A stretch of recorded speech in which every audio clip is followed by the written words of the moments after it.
moment that I wake up until I lay my head, oh, I will sing of the goodness of God.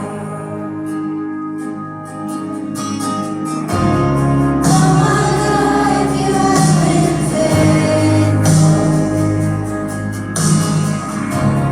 All my life you have been so, so good. With every breath that I am able, I will sing the goodness of God.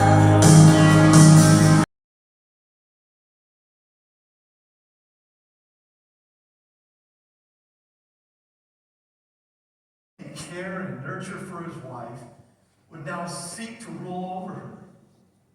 And the wife who was to be a compassionate support would desire to take control from him. This reminds me of a story about a nervous bride. She was afraid that she wouldn't remember all the parts of her wedding ceremony. And so she went to her minister for reassurance, and he told her, all you need to know is when you arrive, you're going to walk up the aisle. Then you and your groom are going to approach the altar. The choir will sing a hymn, and the rest of the wedding ceremony will just follow naturally. And so,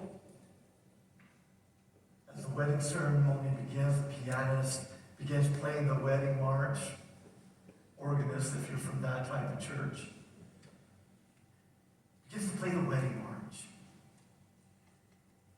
The bridesmaid, they come out, the flower girl, the ring bearer, the procession begins, and the bride is nervous, and she's trying to remember what's going to happen. So she begins to walk down the aisle, and it looks so beautiful.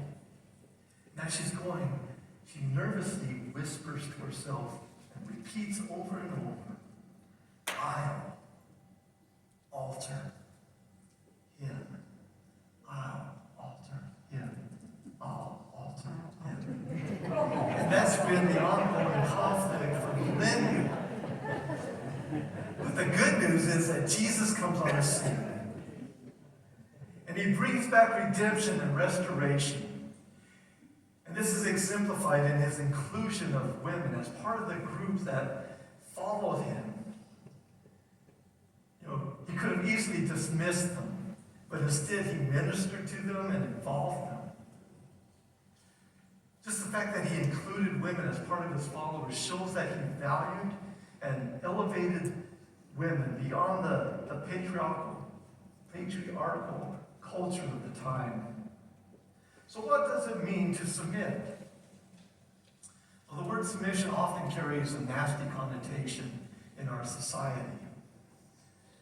But it must be noted that submission does not mean inferiority.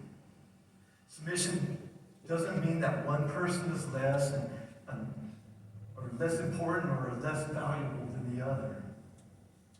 To submit simply means to willingly put yourself under authority. For example, we read in 1 Corinthians 11:3 that the head of every man is Christ, and the head of the woman is man, and the head of Christ is God. Christ submits to God the Father, and yet we know that Christ is still equal with God in every way. So men and women are equally important in Christ. And yet there's still this distinction of roles. And that's God's design within the family. But the striking thing about this command in Colossians 3:18 is that final phrase, as is fitting in the Lord.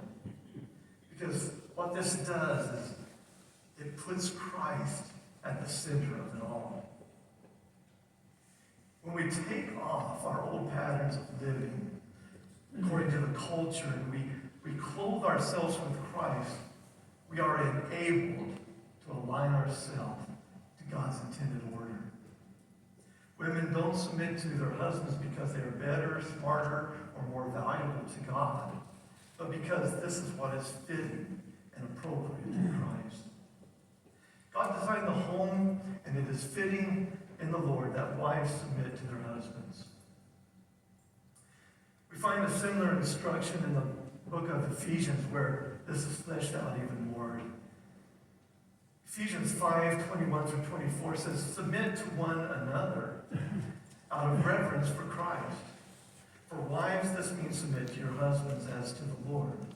For a husband is the head of his wife, as Christ is the head of the church. As the church submits to Christ, so you wives should submit to your husbands in everything." The ideal husband-wife relationship exhibits the relationship between Christ and the church.